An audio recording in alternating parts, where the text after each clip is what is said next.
వస్తుంది నడుస్తున్నప్పుడు దర్శి నియోజకవర్గంలో ఎందుకని కొట్టిపాటి లక్ష్మి గారు చాలా స్వల్ప మెజార్టీ తోటి ఓడిపోవడం జరిగింది. అంటే దాదాపుగా 2460 ఓట్లతోటి. కానీ ఆమె వచ్చినప్పుడు పెద్ద వచ్చింది. అలాగే ఖచ్చితంగా కొట్టిపాటి లక్ష్మి గారు గెలుస్తారు, ఎందుకంటే ప్రత్యర్థి 25,000 30,000 మెజార్టీ వేసుకున్న అతను చివరికి గెలిపే ఖాయం అనేటట్లుగా వాళ్ళు పనిచేశారు. అంటే అంత స్థాయికి తగ్గించడంలో కీలక పాత్ర పోషించారు. చాలా స్వల్ప మెజార్టీతో ఎందుకని మేడం గారు ఓడిపోవడం జరిగింది.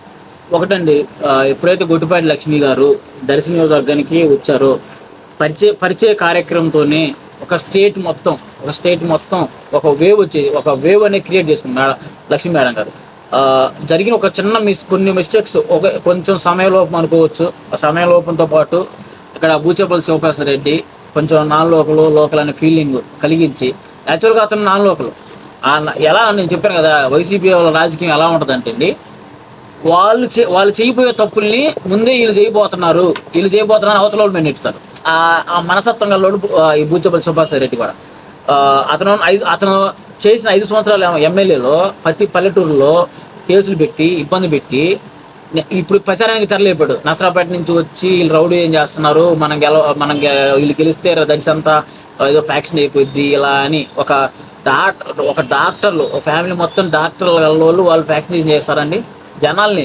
అలా ఆ వేవ్లో తీసుకెళ్లారు.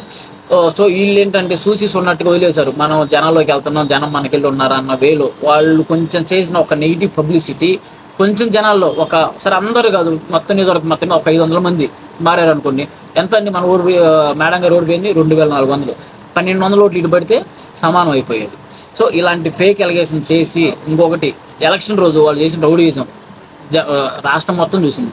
ఎగ్జాంపుల్ బొట్లపాలెంలో టీడీపీ ఏజెంట్లని కొట్టి తలకాయల బాగా కొట్టి వాళ్ళు ఓట్లు వేసుకున్నారు. ఆల్మోస్ట్ 500-600 ఓట్లు వాళ్ళు వేసుకున్నారని వాళ్ళు ఇప్పటికీ వాళ్ళ కార్యకర్తలు చెప్తున్నారు, అక్కడ టీడీపీ కార్యకర్తలు. దాన్ని అడ్డుకోవడానికి వెళ్ళిన మేడం గారి మీదకి ఒక లేడీ అభ్యర్థి వచ్చారని అభ్యర్థిని లోపలికి వెళ్ళనీయకుండా చెప్పలేని రీతిగా తిట్లు తిట్టి జుప్పులు తీసి ఏదంటే ఎలా అంటే అలా లేడీ అభ్యర్థిని కూడా చూడకుండా జుప్పులు తీసి చూపించాలంటే వాళ్ళు ఎంత కొవ్వుతో చేశారండి. ఎవరండి రౌడీ ఏం చేస్తుంది, ఎవరు ఫ్యాక్షన్ చేస్తుంది? నువ్వు ఆ చేంకుర్తిలో కూర్చొని ఇక్కడ వాళ్ళ పొలాన్ని రెచ్చగొట్టి రౌడీ ఏం చేపించి ఈ 1200 ఓట్లు పట్టడానికి కారకుడయ్యారు.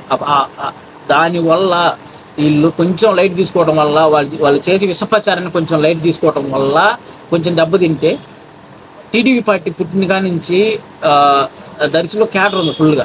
ఏదైతే కొంచెం మంది నాయకులు ఉన్నారండి, ఈ నాయకులు ఏంటంటే డబుల్ గేమ్స్ ఆడతారు. ఎటు అధికారం వస్తే అటు పక్కెళ్ళి మళ్ళీ అధికారం పోయే టయానికి మళ్ళీ గవర్నమెంట్ గెలిచిద్ది అనేది వీళ్ళకి ముందే తెలుస్తుంది. వీళ్ళంతా ఒక క్యాలిక్యులేషన్స్లో ఉంటారు. లైక్ ఈ సర్వేలు చేసే క్యాలిక్యులేషన్స్లో ఓకే మనం ఇప్పుడు 2014లో టీడీపీలో ఉన్నారు, సిద్ధారామరావు గెలిపించిన బ్యాచ్ అంతా మళ్ళీ 2019లో మలిసి దానికి కలిగిపోయారు. అతను గెలిచాడు, అతను అనుభవించారు.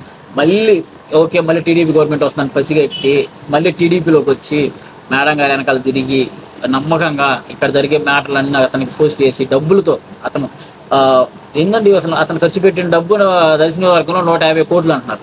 150 కోట్లు ఖర్చు పెట్టితే అతనికి వచ్చింది 2400. ఏది 20 సంవత్సరాల నుంచి నేను దర్శి అని గింజుకుంటా అతనికి వచ్చిన ఓట్లు 400. సో ఈ చిన్న తప్పుదల వల్ల నా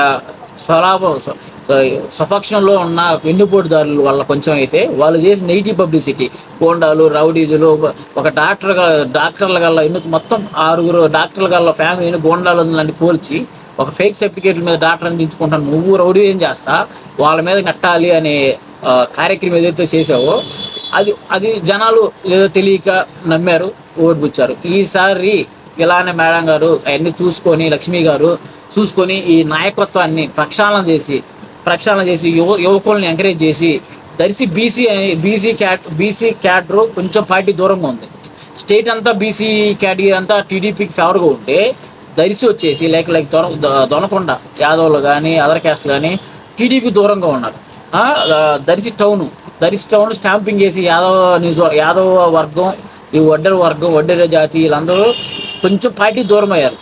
సో వాళ్ళందరినీ దగ్గర చేర్చుకొని వాళ్ళకి కొంచెం పదవులు ఇచ్చి వాళ్ళని ఎంకరేజ్ చేస్తే ఈసారి లక్ష్మి గారు 20,000 మెజార్టీతో దర్శిలో గెలుస్తారు. 5 సంవత్సరాల నియోజకవర్గాన్ని అంటిపెట్టుకొని ఈ పల్లెటూరులో ఉన్న గ్రూపుల్ని ఈ టౌన్లో ఉన్న గ్రూపుల్ని ఎవరు కష్టపడుతున్నారు, ఎవరు నిజమైన కార్యకర్తలు, ఎవరు డూప్లికేట్ కార్యకర్తలు అనేది ఏ సంవత్సరాలు కనిపెట్టి వాళ్ళని దూరంగా ఉంచితే ఓడిపోయిన చాటే నిలబడి ఎలా అయితే నారా లోకేష్ గారు ఎక్కడైతే ఓడిపోయారో అక్కడే బంపర్ మెజార్టీతో గెలిచారో లక్ష్మి గారు కూడా నెక్స్ట్ ఎలక్షన్లో బంపర్ మెజార్టీతో గెలవబోతున్నారు దర్శి. ముఖ్యంగా చూస్తే దర్శిలో నాయకత్వం పోయిన చాలా స్వల్పం. ఎందుకంటే నాయకులు అనే దానికంటే కూడా 2400 అదేం పెద్ద మెజార్టీ కూడా కాదు వాళ్ళు వేసుకున్న ఎస్టిమేషన్ ప్రకారంగా చూసుకుంటే. యువత లేదంటారా? పార్టీ కోసం పనిచేసే యువత లేదంటారా? యువత లేకపోదండి. ఇంతలా మీరు గమనించారు లేదు, లోకల్లో ఉన్నారు కదా, లక్ష్మి గారు రాకముందు అతని మెజార్టీ అతను వేసుకున్న లెక్కలు 30,000 40,000. మమ్మల్ని కొట్టేవాళ్ళు లేదు, ఢీ కొట్టేవాళ్ళు లేడు, తొడలు కొట్టారు పెవల మీద. అలాంటిది మేడం గారు ఎప్పుడైతే ఎంటర్ అయ్యారో ఒక యువకులకి సీట్ ఇచ్చాడు, ఒక గ్రాడ్యుయేషన్ కలవడానికి సీట్ ఇచ్చారు, ఒక అవకాశం ఇచ్చారని జనం యువత టీడీపీలో ఉన్న డబ్బులు పెట్టలేని యువత కూడా వాళ్ళ సొంత డబ్బులు కూడా కొన్ని చోట్ల ఖర్చు పెట్టి పార్టీ కోసం చేశారు. ఏదైతే ఉన్నారు ఈ ముసలోళ్ళు ఎప్పటి నుంచో ఉన్న నాయకులు చేశారు కానీ మోసం ఎప్పుడు టీడీపీ కార్యకర్తలు యువ నాయకులు ఎప్పుడు చేయలే, పార్టీ కోసం కష్టపడుతున్నారు.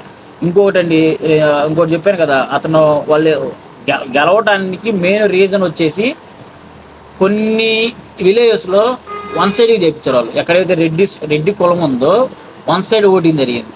ఇది కొంచెం ఈ క్యాస్ట్ ఫీలింగ్ అనేది తీసుకొచ్చి 5 సంవత్సరాల్లో కొంచెం ఎస్సీని భయపించి ఆ విలేజ్లో వన్ సైడ్ రిగ్గింగ్ చేశారు అంటారు. ఫర్ ఎగ్జాంపుల్ కొత్తరెడ్డిపాలెం, ఎర్రగొండపల్లి ఇలాంటి కొన్ని విలేజెస్లో జరిగిన బసిరెడ్డిపల్లి ఇలాంటి 5-6 ఊళ్ళు జరగటం వల్ల ఆ స్వల్ప మెజార్టీ ఓడిపోయింది. లేదంటే మేడం గారు కనీసం 2,000 మెజార్టీతో గెలవాలండి.